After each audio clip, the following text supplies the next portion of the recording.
das erste Mal, dass ich überhaupt X6 fahre jetzt.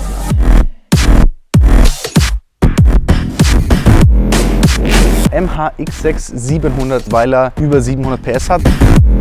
So, dann drücken wir das Schiff doch mal richtig durch hier.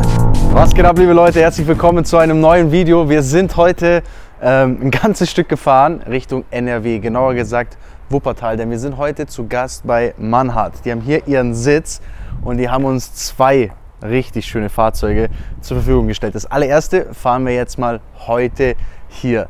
Das ist ein X6M Competition. Das ist an sich schon ein komplett absurd extremes Auto. Aber wie das Tuner so machen, haben die sich natürlich gedacht, komm, da hauen wir noch mal eine ganze Schippe drauf, da legen wir noch mal was drauf und verpassen diesem Auto mal eine richtige Ladung Carbon, Leistung, Fahrwerk und Innenraum. Also eigentlich so ein bisschen das, was wir natürlich auch machen bei einem RSQ8, wenn wir ihn zum RSQ8R machen. Das haben die jetzt hier mit dem X6 gemacht und das auch nicht zu dezent, wie man auf jeden Fall sieht, ne? Also eigentlich alles, was wir in diesem Auto sehen, was in Carbon, genauer gesagt in Forged Carbon ist von Manhart gemacht und das ist schon eine ganze Menge, ne? Also angefangen mit einer Frontlippe, die Kühlergrillumrandung, die natürlich riesig ist, dann auch noch die komplette Haube, das sieht man jetzt nicht komplett, denn die ist foliert, also das Auto ist komplett foliert, aber die ganze Haube ist aus Carbon. Aber man sieht es natürlich vor allem hier, na, da kommt das Forged Carbon jetzt hier schon richtig geil zur Geltung, vor allem wenn die Sonne drauf scheint. Generell, man kann das in beiden Varianten bestellen, also man kann auch sagen, man möchte normales Carbon oder eben dieses Forged. Ist eine Geschmackssache. Ich finde das Forged sehr geil, aber es ist natürlich auch schnell extrem. Ne? Also man hat schnell so das Gefühl, boah, es ist schon sehr here I am, wie man es will, aber steht dem auf jeden Fall hier schon mal ganz ordentlich. So, weiter geht's mit Verbreiterung in Carbon. Felgen 22 Zoll und das ist auch ein Phänomen. Jetzt wenn ihr das anschaut, werdet ihr euch denken, so groß schauen die gar nicht aus hier, diese Reifen. Sind das wirklich 22 Zoll? Das gleiche hatten wir auch beim RSQ8. Du hast 22 Zoll Schlappen, das sind riesige Dinger und die wirken auf diesen Autos mittlerweile einfach schon nicht mehr groß. Ja, also 22 wirkt schon klein. Es ist absurd, aber es ist tatsächlich so. Hier sieht man auch noch die Modellbezeichnung, also MHX6 700 nennen sie das Fahrzeug.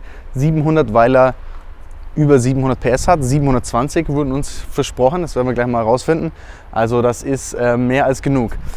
Spiegelkappen, auch komplett Carbon. Ja, die komplette Seitenleiste zieht sich das Carbon über. Wir haben natürlich auch hinten die Verbreiterung und dann geht es hinter zum Diffusor und zum Heck. Und da haben wir auch halt wirklich komplett hier nochmal Forged Carbon, eine ordentliche Ladung. Hier sehen wir auch nochmal zwei Aufsätze. Also alles ist auch geklebt, ne? Es ist jetzt hier nichts abgemacht, sondern es sind geklebte Aufsatzteile, wie es immer mehr gang und gäbe ist, weil es einfach viel mehr Sinn macht, anstatt da die komplette Karosse zu zerschneiden. Ist auch alles an der Stelle eingetragen, also das Auto, so wie es ist eingetragen. Andere Endschalldämpfer sind mit drauf und dann haben wir es, glaube ich, auch schon. Also hier sehen wir es noch, die tauschen natürlich immer das Logo aus, ne? Hier ist noch Manhart-Logo drauf. Also er ist in einer Liga, würde ich mal sagen, kann man jetzt so ein bisschen vergleichen mit vielleicht einem Mansory Urus oder mit unserem RSQ8R. Das sind halt alles so diese Extrem-SUVs, die noch extremer sind. Werde ich auch gleich noch was zu sagen. Aber wichtig natürlich, neben dem wie er aussieht, vor allem auch wie er sich fährt und wie er Dampf hat. Deswegen hauen wir euch jetzt mal einen kleinen Porn rein und geben mal ein bisschen Gas. Viel Spaß. All the music gonna make you move. All the music gonna make you move. All the music gonna bring it back now. Take it back now.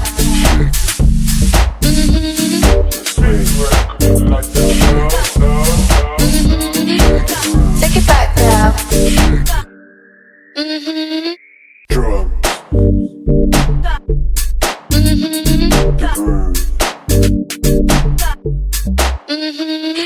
Bring it back now.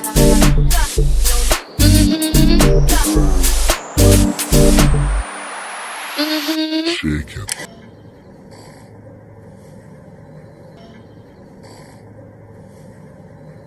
Plug it in like it's RV. Pussy boy, please just come try me. I hardly slept in the past 2 weeks. Do you see death when you look at me? I feel loosey-goosey off Lucy. Was rocking this shit before y'all knew me. I'm a veteran of pussy, some newbies looking like. So, wenn man jetzt hier hinten noch einsteigt, Freunde, Also über das Interieur müssen wir auch ein bisschen sprechen bei diesen Fahrzeugen. Ne? Erstmal ist es vom BMW Haus aus schon echt sehr cool und sehr schick. Vor allem finde ich diese Farbkombo eine sehr freche mit diesem hellbraun. Was ist es denn? Hellbraun? Hellbraun. Beige? Ist es beige? Ich weiß es nicht so, ne? So zwischendrin. Okay, wir sagen beige, hellbraun. Hintere Sitzverkleidung komplett Forged Carbon. Das ist heavy shit. Das ist mir persönlich jetzt zu heavy. Ich finde generell, die Sitzverkleidung Carbon ist immer so eine Frage, aber mit dem Forged ist es einfach so, boah, es ist schon sehr brachial. Ne? Also ich glaube, das würde ich mir jetzt weglassen, aber das, wie gesagt, ist auch immer ganz, ganz große Geschmackssache, aber natürlich cool, immer finde ich schon auch, wenn man eben nicht nur Ausmaß macht, sondern auch innen stimmig das weiterzieht. Also man sieht es hier zum Beispiel auch noch, hier haben wir auch noch Forged Carbon und das gleiche haben wir auch noch, wenn wir jetzt vorne einsteigen. Jede Menge Forged Carbon, also die Mittelkonsole mit Forged Carbon. Wir haben die Schaltpedals ebenfalls, die sind ziemlich nice, sehr groß auch. Kurz checken. Ja. Ist immer gefährlich, wenn die so lang sind, wenn man dann ganz oben anlangt, dann biegen sie sich ein bisschen, aber soll man ja nicht, kann man ja auch ordentlich anfassen. Ne, hier Lenkrad auch noch so verkleidet, also da ist schon jede Menge gemacht. 50.000 € kostet dieses Komplettpaket, ne, dann kriegt man all das hier und ich glaube, wir müssen auf jeden Fall auch noch einen kleinen Soundcheck machen.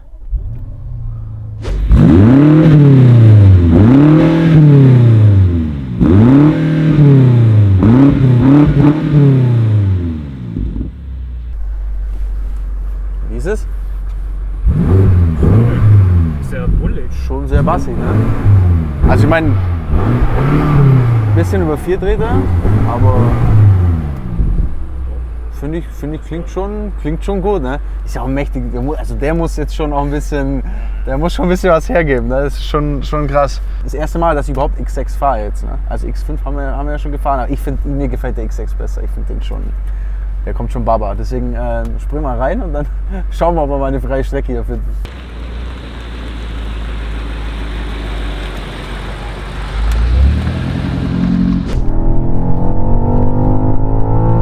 So, dann drücken wir das Schiff doch mal richtig durch hier auf der A43 Richtung Dortmund. Wenn man da schon mal ein kurzes Stückchen findet, wo man hier mal ein bisschen Gas geben kann. Ey, es ist echt nicht so leicht. So, aber man merkt auf jeden Fall schon mal, hier ist richtig Power da. Das fühlt sich schon mal gut an. Ansprechverhalten war schon mal auf den ersten Metern schon mal so, dass mir gefällt. Sound wird hier natürlich im Innenraum ein bisschen nachgeholfen. Also von der Serie natürlich nachgeholfen, aber ist okay, finde ich. Also das VMX5, da fand ich das auch schon gar nicht so ohne. Man sitzt auf jeden Fall geil drin, das muss man einfach sagen. Und natürlich, brauchen wir nicht drüber reden, diese Autos sind derbe unvernünftig. Ne? Also das ist so, das ist mir auch bewusst. Das Ding ist nur, wir haben uns gerade vorhin noch mal unterhalten so ein bisschen, ne? Hier mit den Jungs.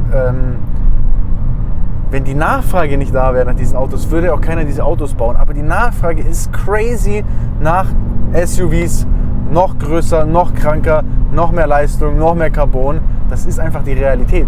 Also der Markt bestimmt das natürlich auch so ein bisschen und die Leute wollen das, die haben Bock auf das. Ja?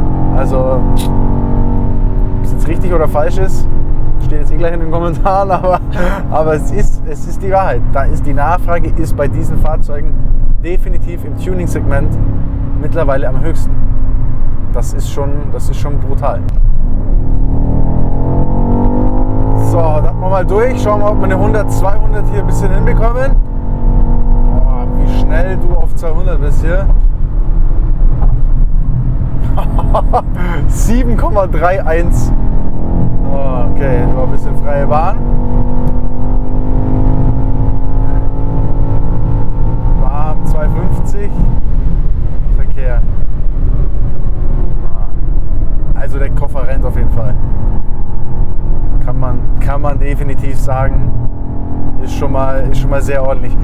Ich finde, man sitzt schon, also man hat schon geiles Raumgefühl hier drin, ne? Sehr komfortabel. Also ja. Und auch so. Das ist halt so ein UFO, gell? So ein richtiges UFO. Ja, ein richtiges Schiff. Ich finde so, ich meine, die Haube, das finde ich immer ganz geil. Die Haube ist ja komplett verändert. Also die Haubenform ist ja eine andere und man hat ja diese Luftauslässe da gemacht.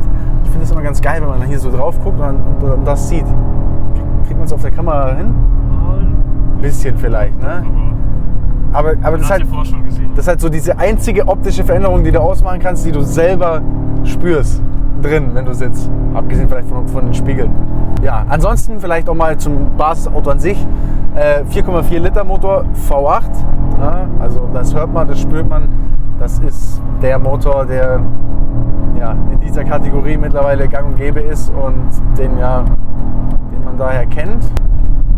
Oh, kurz, ja.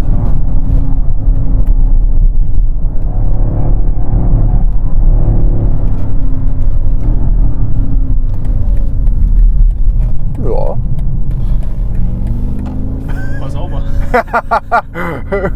Also man merkt schon, brauche nicht lügen, also man merkt schon das Gewicht. Ich finde X6 und RSQ8 fühlen sich, also die sind eine andere Stufe, SUV-Stufe vom Fahrwerk her und vom Fahrfeeling her, wie jetzt, sag ich mal, ein Urus oder auch ein neuer Cayenne Turbo GT. Die zwei Autos, die haben eine ganz andere Art von Fahrwerk, viel, viel straffer, viel sportlicher.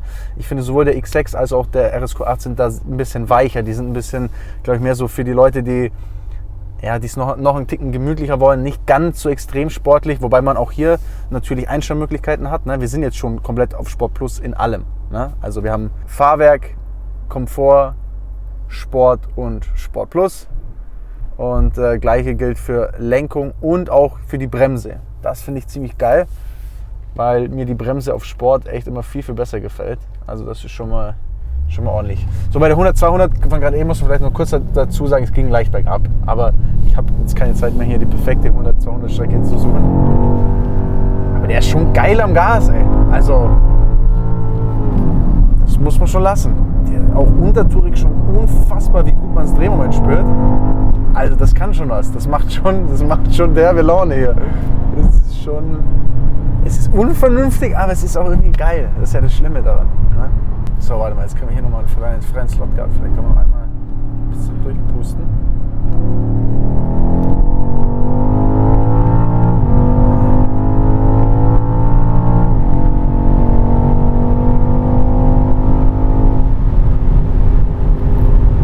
So, jetzt war es eben auf der Ebene, jetzt zeigt er hier 8,08, 100-200 an. War vielleicht vom Anfahren her nicht perfekt, aber haben wir auf jeden Fall jetzt ein paar Werte. Vielleicht kriegen wir den auch mal für den Drag Race noch her. Das wäre auf jeden Fall nice. Wie ist die Vorderachse so? Wisst ihr, ey Leute, ich werde gehänselt, weil ich in den letzten Videos oft positiv über Vorderachse vom Auto gesprochen habe. Jetzt darf ich es nicht mehr sagen.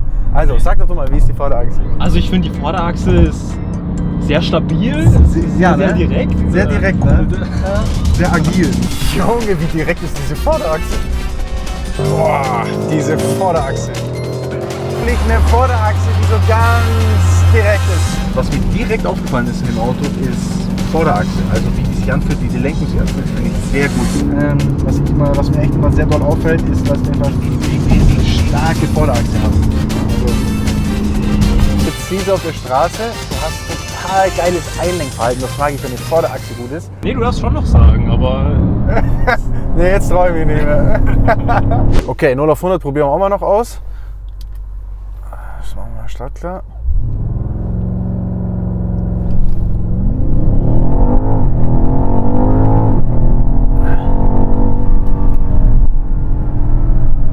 Ich weiß nicht, ob die Launch angeht. Wir haben ja nicht so eine Fehlermeldung, Anhängerkupplung prüfen. Und ich bin mir nicht sicher, ob die irgendwie diese Launch jetzt überschreibt oder ob es nicht richtig anzeigt. Normal müsste er so eine Launch machen. Ich habe extra alles dreimal gecheckt. Keine Ahnung, weiß ich nicht. 3,89 steht auf jeden Fall auf der Uhr. Das ist... Ich glaube, es kann ein bisschen schneller. Aber ich muss auch ganz ehrlich sagen, Leute, wir sind hier nicht zu Hause. Das ist für uns schon übelster Struggle überhaupt, ein bisschen Straßen zu finden, wo wir hier ein bisschen fahren können und so weiter. Deswegen, wir fahren hier gerade ein bisschen durch NRW durch, gucken uns das Ganze hier an, winken ein bisschen aus dem Fenster. Ist gar nicht so leicht. Also da muss man schon mal Shoutout Allgäu machen. Bei uns ist es definitiv leichter, schnell Auto zu fahren und freie Straßen zu haben. Aber egal, trotzdem. Ich glaube, wir haben schon mal jetzt hier mal bis hierhin schon mal echt einen guten Eindruck bekommen. Was mir echt immer wieder taugt, ist dieses Forged Carbon im Innenraum. Finde ich sehr, sehr cool. mag ich sehr gerne. Ich finde generell diesen X6 ein stabiles Auto. Ich finde den besser als den X5, definitiv. Der geht auch wirklich gut. Also das schaut alles sehr stimmig aus. Merkt man schon, dass es auf jeden Fall gut funktioniert. Macht sehr viel Spaß. Ob es jetzt sinnvoll ist oder nicht, darüber brauchen wir uns jetzt nicht diskutieren. Aber trotzdem sehr, sehr cool. Und wir fahren jetzt zurück und stellen das Auto ab und tauschen gegen ein richtiges Spaßmobil, nämlich gegen ein M2 mit 700 PS. Und wenn ihr das noch sehen wollt, dann würde ich sagen, mal schnell auf Abonnieren klicken, weil dann verpasst ihr das nicht. Seid mit am Start. Das war's bis hierhin. Wir schauen jetzt mal, ob wir noch zurückfinden. Leute, danke fürs Zuschauen. Lasst gerne eure Meinung zum Fahrzeug da und dann bis zum nächsten Mal. Ciao.